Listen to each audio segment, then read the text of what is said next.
Mae gen i fi album gynta Palenco, ar enw Palenco.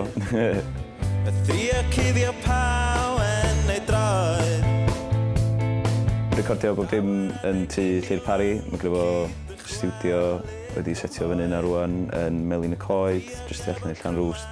Oedd yn gweithio allan o dda i ni achos bod ni'n gallu jyst cymryd yn amser efo fo yn yr ffordd yna. Mae wedi gweithio yn ymwneud â ffafriol iddyn ni, bod ni'n cael cynnyrch gorffenedig, dyn ni'n hapus efo.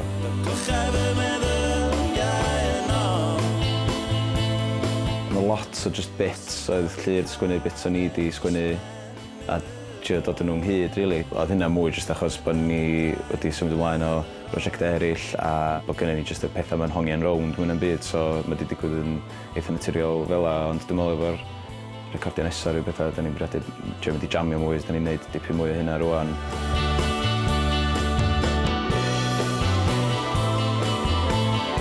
Oedden ni'n awyddus iawn i beidio gorliwio pethau yn y studio, dim gorfod o overdubs a jyst cael darna da i pob offeryn a da ni'n licio gweithio fel yna, rili. Ni'n siŵr bod yr dan offernol yn gweithio yn hytrach na jyst yna, os dyna'n gwneud sens.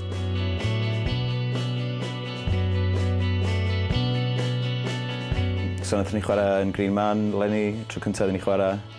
A o'n gret, oedden ni gael ymateb gwych, oedden ni chwarae ar y Rising Stage. A gafon ni growd da a gwerthu dipyn o CDs. Oedden ni'n hapus iawn efo'r sŵn a y ffordd nath ni chwarae, allwn ddim rili gofyn am byd gwell fel cerddor.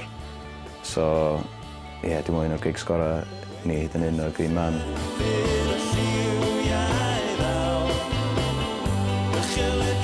Artist o'r enw Meirion Ginsberg, sydd wedi gwneud y gwaith cael.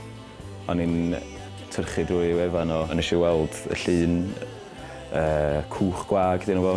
A mae'n cyfeirio nôl at bod yna lot o gyfeiriadau tuag at ddŵr a pethau yn y geiriau'r album.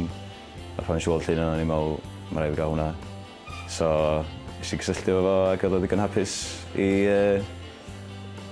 adael i ni ddefnyddio fo fel clawr, so ie, dwi'n hapus iawn.